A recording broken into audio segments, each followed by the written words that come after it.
Welcome to the deep dive. Ever really stop and think about why certain dates just seem to pop out on the calendar, why they feel heavier somehow? Yeah. Some days just carry more weight, don't they? Exactly. And today, we're really zooming in on one of those, May 1st. We've pulled together some really fascinating sources. They cover, well, everything from ancient Gaelic celebrations right through to, the birth of a global movement for workers' rights, all packed into this one date.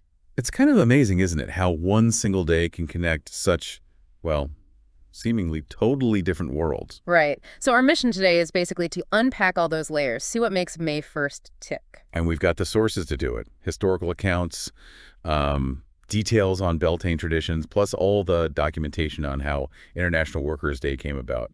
It really makes you wonder, what is it about this specific time of year? Okay, let's start there then. Beltane. If someone's hearing this for the first time, what's the core idea? What is Beltane? Okay, so at its heart, Beltane is a Gaelic May Day festival. You see it primarily celebrated, historically at least, in Ireland, the Isle of Man, and Scotland. Mm-hmm. Think of it as like a marker. It sits right between the spring equinox and the summer solstice.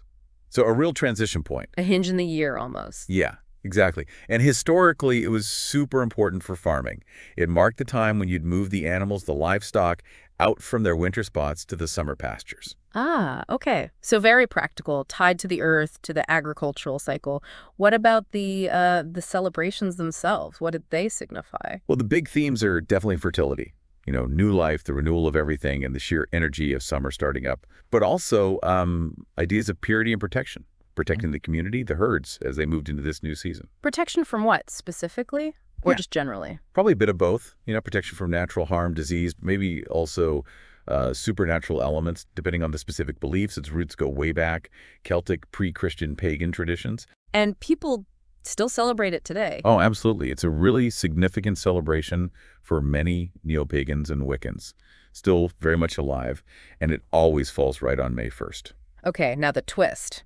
This ancient festival sharing its birthday, essentially, with International Workers' Day. How did that happen? Seems like quite a leap. It is a fascinating overlap. International Workers' Day, yeah, it's also May 1st every year, though. Fair enough, some places do the first Monday in May. Yeah. But its origins are much, much later. We're talking 1889. Right. It stems from the Second International. That was this big global group of socialist and labor parties. Their main goal was pushing for workers' rights, and the big one at the time was the demand for an 8-hour workday. Okay, so why May 1st for them? It wasn't random. They specifically chose May 1st to commemorate a huge general strike that kicked off in the United States on May 1st, 1886. Ah, so a direct link to a specific labor event, not just picking a spring day. Exactly. A deliberate choice, loaded with meaning for the labor movement. And you have to remember, like we said, May 1st already had this history as a European Spring Festival, May Day. Beltane fits into that broader context. So the date already had resonance. It did. And by 1904, the Second International was actively calling for May 1st to be the day for international demonstrations, for the 8-hour day, for all sorts of workers' demands. That really cemented the date's connection to labor movements globally. Okay, let's circle back to Beltane itself then, those traditions you mentioned. Our sources describe some really evocative stuff. The name itself, Beltane, that tells us something, right? It really does. Beltane, it translates from Gaelic basically as bright fire. Bright fire. Okay, so. Yeah, it points straight to one of the absolute central traditions, lighting these huge bonfires, massive community fires. Why fires? What was the thinking there? Well, historically, there was probably a practical side, maybe purifying the land, the animals, before they went to the summer pastures. Yeah. Smoke and fire as cleansing agents. Makes sense. But they were also deeply symbolic, representing the sun's growing power, obviously, and just being a focal point for the community to gather for rituals. Bonfires just have that power, don't they? Drawing people together. What else was typical for Beltane back then? Our sources point pretty clearly to courtship rituals being part of it, which makes sense, tying back into those themes of fertility, new beginnings. Ah, right. Spring fever, maybe. Slight chuckle, something Yeah. like that, yeah. Yeah. Maybe not quite so formal today, but that feeling of connection, of potential new relationships, it still seems to kind of echo in the modern celebrations. And how do people celebrate it now? Well, contemporary ways often involve things like camping out, lots of dancing, music, and this tradition of staying up all night on Beltane Eve, April 30th, to watch the sunrise together. seeing the summer light arrive symbolically. That sounds intense and pretty magical, actually. They can be, yeah. And they're visual elements, too. Specific ways people dress or adorn themselves. Like what? Flower crowns are a big one, especially using yellow and white flowers, the colors that kind of mimic fire. Oh, interesting connection. Yeah. And the color green, naturally, is huge, Yeah. symbolizing, everything bursting into life. So green clothes, green decorations. And the maypole. You can't talk May Day without thinking of the maypole dance. Is that part of Beltane, too? Well, it's definitely strongly associated with May Day celebrations in general, which obviously overlap with Beltane. So yeah, maypole dancing is popular. Yeah. But the sources also mention alternatives, regional variations, like May trees or May bushes. Basically, a tree or large branch that gets decorated, offered with ribbons, flowers, and becomes the center for the festivities. Similar idea. A focal point. Exactly. We also read about people planting things, flowers, greenery as a way to honor Beltane. A very hands-on connection. Totally. A direct way to participate in that theme of growth and life. Yeah. And then there's this really charming custom, Beltane baskets, or sometimes called May baskets. What are those? They're like little baskets you fill with flowers, maybe some small treats or gifts. And the tradition was often to leave them anonymously on the doorstep of loved ones, or maybe someone in the community who needed cheering up. Oh, that's lovely. Isn't it? Just fostering that sense of community kindness and connection. I did have to chuckle, though, at one source suggesting getting amorous in your garden as a way to celebrate fertility. It's a light chuckle. Yeah, that definitely leans into the fertility aspect. Followed by a very practical warning about poison ivy. Always good advice. But yeah, it shows how strongly Beltane is linked to, well, life, procreation, that whole cycle. And the language itself reflects its reach, right? Our sources mention different Gaelic names. Oh, yeah. In Irish Gaelic, you'll hear La Beltane, but also Sechumhain, which is beautiful. It means first of summer. First of summer. Wow. And in Scottish Gaelic, it's Latha Beltane. These aren't just translations. They show how deep the festival's roots are across the Gaelic world. And then there's the spiritual side. The blessings. What form do those take? Beltane blessings can be quite varied. Prayers, chants, mantras, all aimed at honoring the holiday, its spirit. Any examples? Well, there's a traditional Gaelic one, Ambiana Chad Beltane. You might also find prayers to figures like Flora, the Roman goddess of flowers, who sometimes gets linked to the May Queen idea. Or more general blessings for the forests, for trees, for Mother Earth, and of course for fertility and abundance. It really depends on the individual or the group celebrating. It sounds like even if some of these traditions faded for a while, there's been a real effort to bring them back recently. What's behind that revival? That's definitely true. By the mid-20th century, a lot of the big public Beltane customs had mostly died out. But some things continued, maybe more privately. And more recently, yeah, there's been a big resurgence, people wanting to reconnect with older traditions, find meaning in the seasons again. Ireland seems like a key example, with the bonfires coming back. Absolutely. Yeah. Beltane fires were pretty common in Ireland until maybe the 1950s or 60s. But since 2009, there's been this major annual festival on the Hill of Usnich in County Westmeath. What is that like? It sounds amazing, actually. Very visual. Often a big torchlit procession, people in costume, sometimes horses, all leading up to lighting this huge bonfire as it gets dark. And it's gained real recognition. Back in 2017, the president of Ireland himself, Michael D. Higgins, actually lit the ceremonial fire. Wow, that's significant. That says a lot about its cultural standing now. It really does. And Edinburgh in Scotland, they have their own thing going on, right? Yeah. Very distinctive. Oh, yeah, the Beltane Fire Festival in Edinburgh. It's Yeah. been running since 1988, held on Calton Hill the night of April 30th. It's quite something. Yeah, sure. It's definitely inspired by traditional Beltane, but it's really evolved into this massive performance art event. Lots of fire dancing, performers in elaborate costumes, a big procession led by symbolic figures, the May Queen and the Green Man. And it all culminates in lighting a bonfire. It pulls from lots of different influences, not just the purely historical Gaelic stuff. It's quite a spectacle. Sounds like it. And even down in England, we saw Butser Ancient Farm has been doing a Beltane festival for ages. Yeah, since the 1980s, Butser Ancient Farm in Hampshire, theirs is more of a blend, I think. Part historical reenactment, part folk festival. What do they include? They have the May Queen and Green Man, too, plus things like living history displays. You might see reenactor battles, traditional craft demos, folk music, Celtic storytelling. And they end with burning a big Wicker Man figure, which is pretty dramatic. Oh, a Wicker Man. Yeah. But they're quite clear, apparently, that they're not trying to perfectly reconstruct ancient pagan practices. It's more of an interpretation, a celebration inspired by the past. It's fascinating how these old traditions get reinterpreted, find new life.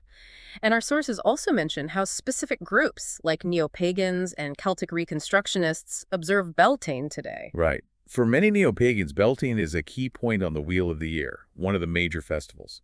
How they celebrate can vary a lot, depending on their specific path or tradition. Do they try to be historically accurate? Some do, yes. They might try to follow the historical accounts as closely as they can. Others might draw inspiration more broadly, blending the Gaelic festival elements with other sources or their own interpretations. And Celtic reconstructionists, they sound like they aim for more historical accuracy. Generally, yes. Celtic reconstructionists, or CRs, often focus on reviving Gaelic and Celtic practices based on historical and archaeological evidence. So for Beltane, they might time their celebration based on natural signs, like when the local hawthorn trees bloom. Hawthorn is strongly linked to May. Okay, practical connection again. Yeah. And they'll prioritize traditional bonfire rites if they can. Things like ritually passing between two fires or taking home a candle lit from the main bonfire. What if they can't have a bonfire? Then they might adapt, maybe use candles symbolically in their homes. They also often decorate with May bushes, blooming thorn branches, or make traditional protective charms like equal-armed Rowan crosses. Interesting. Visiting holy wells to leave offerings is another practice, and preparing traditional festival foods is usually part of it too, trying to connect with the documented historical practices. It's really clear that Beltane, whether it's a huge fire festival or a quiet personal observance, still holds a lot of meaning for people. Okay, let's switch gears now to the other side of May 1st, International Workers' Day. What's the core purpose there? Okay, so International Workers' Day is, at its heart, a global day to commemorate laborers, the working classes. It's promoted by the international labor movement, unions, socialist and communist parties. And it's always May 1st, or the first Monday. Usually May 1st itself, but yeah, a few countries do observe it on the first Monday in May. And we touched on the origins, the Second International, 1889. Exactly. That meeting in Paris, they passed this resolution calling for a big, coordinated international demonstration. The main demand, the 8-hour workday. And the date, May 1st, was chosen specifically to remember The general strike in the U.S. that started May 1st, 1886. And the events that followed, particularly the Haymarket Affair in Chicago a few days later, a really key and bloody moment in the fight for workers' rights in America. So it's a day born directly out of struggle, really. A memorial. Very much so. Yeah. The American Federation of Labor had already marked May 1st for that reason. But interestingly, when the U.S. and Canada actually established an official Labor Day holiday, that was around 1887, they deliberately chose a date in September. So they sort of separated their official national holiday from the May 1st date that was becoming this international rallying point. Ah, wonder why they did that. Politics, maybe? Very likely. May 1st was becoming strongly associated with more radical socialist, communist, and anarchist groups internationally. Maybe the North American governments wanted a less politically charged date for their official holiday. Makes sense. So May 1st became the day for international labor action. Exactly. It became hugely important, especially for those groups. And it ended up being one of the biggest public holidays in many communist countries like China, Vietnam, Cuba, the old Soviet Union. Big parades, sometimes military displays celebrating the workforce. And even the Catholic Church got involved, dedicating May 1st to St. Joseph the Worker. Yeah, that was in 1955. The church designated May 1st as the feast day for St. Joseph, who's the patron saint of workers, carpenters, craftsmen. So that adds yet another layer of meaning to the date for Catholics. And today, how widespread is it? Oh, it's massive. The vast majority of countries around the world now have some kind of Workers' Day on or around May 1st. A public holiday. In many, many places, yes, it's often a public holiday. Yeah. The name might vary: Labor Day, May Day, Workers' Day, and the specific customs definitely differ from place to place. Our sources gave some good examples. France, for instance. Sounds like a big deal there. It really is. In France, Fête du Travail on May 1st is a major public holiday. By law, most people have to be given the day off, except for essential services. Seriously. By law. Yep. And you see big parades organized by the trade unions in cities all over the country, pushing for workers' rights, social justice issues. Plus, there's that lovely tradition of giving lily of the valley flowers for good luck. Nice touch. What about Germany? Seemed a bit more complicated there. Germany's Tag der Arbeit has a complex history. It was actually made a national holiday by the Nazis, then kept after the war in both East and West Germany. Today, it's still a public holiday. But it's also a day for lots of demonstrations by independent workers' groups. And sometimes, unfortunately, particularly in Berlin, there have been riots, sometimes clashes between protesters and police, or even with far-right groups who also try to hold rallies on the same day. So a bit more fraught sometimes. Right. Hungary sounded different, again, more festive. Hungary's Munka Ünnepé, Workers' Day. Yeah, it feels a bit more like a traditional spring festival mixed with the labor theme. It's a national holiday, lots of open-air parties, fairs across the country. They still do, the maypole raising tradition. Maypoles. Back again. Yep, alongside cultural events. But you still get the political side, too.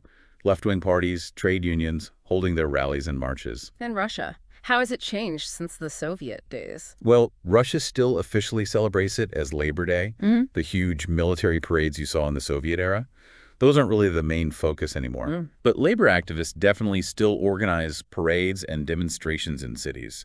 And interestingly, since 2014, they've brought back a kind of national civil parade on Red Square. So it still has significance, just different from before. And the Philippines, their Labor Day ties directly to their own history. Yeah, Arang Manggagawa in the Philippines is a public holiday. You see labor groups holding big protests and rallies, especially in the cities. Yeah. And it specifically commemorates a really important early labor rally back in 1903 by the Union Obrera Democrática Filipina. So very much rooted in their own national labor movement story. It's really striking how many countries do celebrate on May 1st compared to those that have a different date, like the US and Canada we mentioned. It is the dominant date globally, for sure. That initial push by the Second International really stuck. But yeah, besides the US and Canada, in September, you've got others like Australia and New Zealand with their own dates, often linked to specific historical wins for labor in those countries. And then there are places that don't have a specific May 1st workers' holiday at all, like the UK. Right. The UK has the early May bank holiday, which falls around the same time, but it's not specifically designated as Labor Day. Other places like Japan, the Netherlands, Denmark, Finland, Israel, they don't have an official public holiday on May 1st just for workers either. Japan has Golden Week around then, doesn't it? Exactly. A series of holidays. But while there isn't an official May 1st holiday, the major labor unions in Japan do organize rallies and demonstrations around that time, though sometimes the biggest union holds its main event on a different day. And China, you mentioned it used to be a longer Golden Week. Is that still the case? It's changed a bit over the years. For a while, yeah, Workers' Day was part of a longer break designed to boost tourism and spending. But the government has adjusted the length of those Golden Week holidays sometimes. So Workers' Day is still a public holiday, but the longer break isn't always guaranteed like it once was. So it really is this global phenomenon, May 1st, but with so many local variations, different names, different traditions, different levels of political charge, I guess. Absolutely. It reflects the specific history, culture, politics of each place. It's a date that holds both these ancient echoes of spring renewal and these very modern calls for social and economic justice. Well, this has been genuinely fascinating, really diving into this intertwined history of Beltane and International Workers' Day. It's quite something to realize this one single day, May 1st, holds both these incredibly deep roots, the ancient Gaelic celebrations of summer, fertility, fire, and at the same time represents this ongoing worldwide movement for workers' rights. It really does highlight an amazing duality, doesn't it? You've got the cycles of nature, the turning of the seasons, right alongside the forward push of human society striving for, a fairer world. So maybe the next time May 1st rolls around, you might just pause for a second. Think about this incredible layering of history and meaning, whether you happen to see a bonfire somewhere or maybe pass a rally, or even if you're just enjoying the feeling of spring finally arriving. Yeah, it gives you something to think about. Which kind of leads us to a final thought for you, the listener. How do these ancient ways of celebrating renewal, these things tied so closely to nature and community, how do they resonate, or maybe could they resonate, with modern movements aimed at social change, at building a better future? Is there anything we can learn by looking at these seemingly very different traditions that somehow landed on the same date?